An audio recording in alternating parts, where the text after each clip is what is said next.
안녕하세요. 여기는 개발자리, 그리고 저는 리오입니다. 자, 오늘 해볼 이야기는 왜 우리는 문법을 배워야 돼요?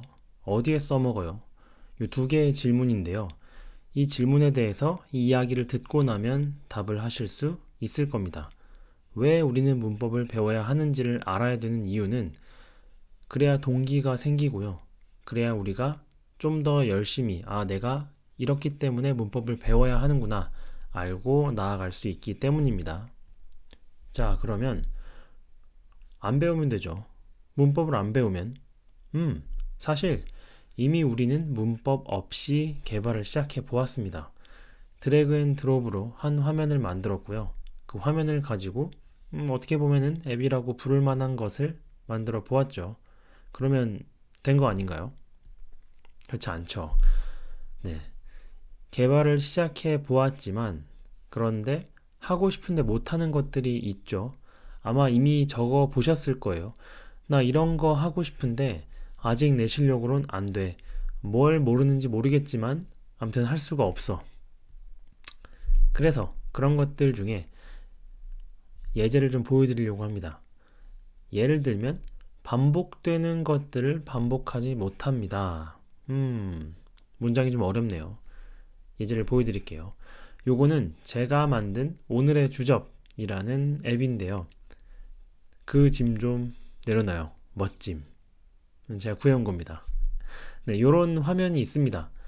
자, 여기서 반복되는 것들이 있을 거예요. 반복된다는 거는 얘만 바뀌면 새로운 화면이 될 수 있는데 자, 이 화면에서 바뀌지 않으면 새 화면을 만들지 못하는 것은 무엇일까요? 아직도 아리송하죠? 화면을 하나 더 보여드릴게요. 제가 만든 화면 중에 다른 화면이 있는데요. 오, 거의 비슷합니다. 거의 비슷한데 좀 다르죠? 이 부분, 이 부분만 바뀌면 우리는 저 녀석들만 싹 갈아치기를 해서 새로운 화면을 만들 수 있습니다. 왜냐면 오른쪽 화면과 왼쪽 화면이 다른 화면처럼 보이잖아요. 실제로 두 개의 화면을 만들어서 각각 보여줘도 되고요. 근데 저 부분만 바꿔치기를 할 수 있다면 한 화면에서도 두 화면처럼 보여질 수 있겠죠. 만약에 이 부분을 바꿀 수 없다면 여러분은 여러 화면을 만들어야 할 겁니다. 그래서 앱이 잘 동작한다면 네, 그것 또한 방법입니다. 근데 힘들겠죠. 너무 힘들어. 저 문장 하나마다 나는 화면을 하나씩 만들어야 돼. 밑에 배경 색상, 폰트 스타일, 왜 우리의 길을 죽이고 그래요? 까지 다 똑같은데 나는 저 부분만 달라서 화면을 또 만들어야 한다니 너무 힘들죠. 자, 그러면 여기서 우리가 필요한 것은 뭘까요? 뭘 모르기 때문에 저렇게 하지 못하는 걸까요? 바로 변수입니다. 이거를 혼자서 깨닫기는 매우 어렵고요. 그래서 이제 여러 명이 모여서 그리고 저와 함께 혹은 다른 강의자들과 함께 진행을 하는 거죠. 자, 여러분 이걸 한번 해보세요. 못하겠다고요?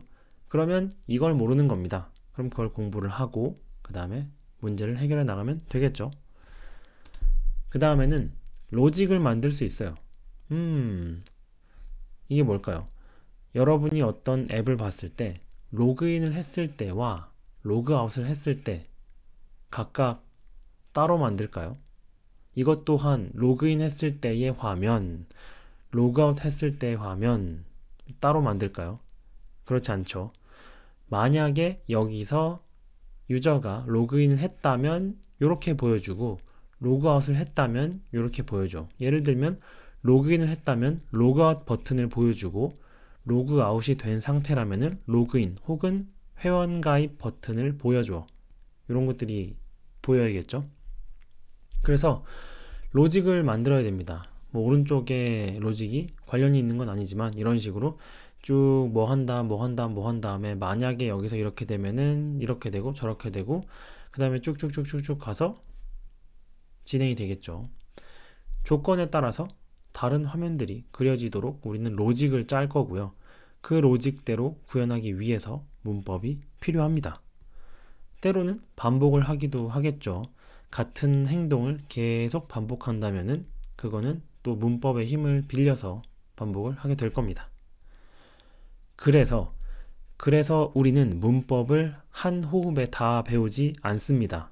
하지만 전 했어요. 왜냐하면 문법 책이 존재하고요.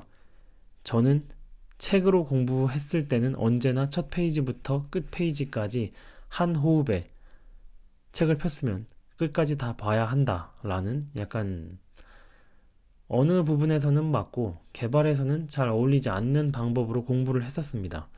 근데 그렇게 하고 나니까 이거를 처음부터 끝까지 한 번에 다 볼 필요가 있었나? 연속적으로 계속 볼 필요가 있었나? 라는 생각이 들었고요. 실제로 그렇게 하지 않아도 잘 개발을 하는 사람들을 봤습니다. 놀랍게도 본인은 한 호흡에 다 했다라고 생각을 하지만 실제로는 나눠서 한 것과 같은 방법으로 공부를 한 사람들도 있어요. 몰라서 돌아가고 모르는 부분 다시 하고 이런 것들이 한 호흡에 못한 거죠. 문법을 한 호흡에 했다면 책을 처음부터 끝까지 쭉 다 보고 그 다음에 다시 돌아오지 않아야 되는데 어차피 모르는 부분 다시 돌아올 거라면 그러면 내가 필요한 부분이 무엇인지 확인이 되면 그때 그걸 공부하고 문제를 해결하는 것도 하나의 방법이 될 수 있겠죠. 우리가 하고자 하는 게 잘 안 될 때 그 필요한 것들을 학습합시다. 자, 그러려면은 어떤 것들이 있는지를 좀 알아야 돼요. 왜냐면 이런 거 안 될 때는 여기 가야 되지 않나? 뭐 이런 정도의 어떤 지도가 있어야만 갈 수 있겠죠. 그래서 책을 볼 때도 목차 정도는 봅니다. 이 책에는 이런 목차들이 있구나. 키워드나 어떤 단어들을 머릿속에 두고 이런 게 필요하대 하면 그 순간에 가서 보는 거죠. 그래서 간단하게 설명을 좀 드릴게요. 우리가 앱에서 어떤 데이터들을 다루기 위한 요소들이 필요하다면 아까도 한 화면에서 어떤 특정 문구, 데이터입니다. 그 데이터를 바꿔치기 하는 것을 못해서 쩔쩔맸죠. 변수가 필요한데요. 그것보다는 좀 더 나아간 컬렉션이 필요합니다. 배열, 셋, 딕셔너리 뭐 이런 것들을 여러분은 공부를 해야 될 거고요. 그리고 데이터는 반복적으로 다루는 게 많기 때문에 반복문도 그때 배워야 할 겁니다. 그리고 분기를 통해서 상태를 관리하는 것, 아까 얘기했던 로그인과 로그아웃, 조건문이라고 부르는데요. 뭐 if, 스위치 이런 것들 있고요. 반복되는 코드들을 구조화하는 경우들이 있습니다. struct, class, function. 그리고 요것과 굉장히 닮아 있는데 사실은 분기를 통해서 상태 관리를 하도록 돕는 enum. 그래서 enum은 초반에 배울 수도 있고 좀 더 뒤에 가서 배울 수도 있습니다. 하지만 중요한 건 결국 얘는 앱을 만들기 위한 도구이기 때문에 필요하면 배워야지 이것부터 배우는데 많은 시간을 보낼 필요는 없습니다. 자, 우리는 왜 문법을 배워야 하죠? 안 배우면 안 되나요? 네, 안 됩니다. 왜냐면 우리가 하고 싶은 걸 못하기 때문에 배워야 하고요.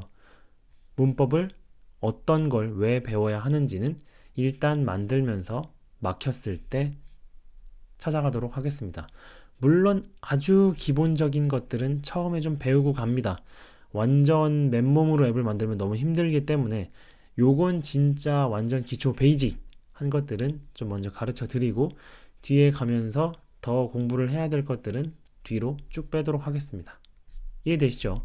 자, 그러면은 이 이후에 오는 것들은 내가 얘를 어디다 쓸지 고민하면서 공부해 보시기 바랍니다. 그러면 오늘은 여기까지.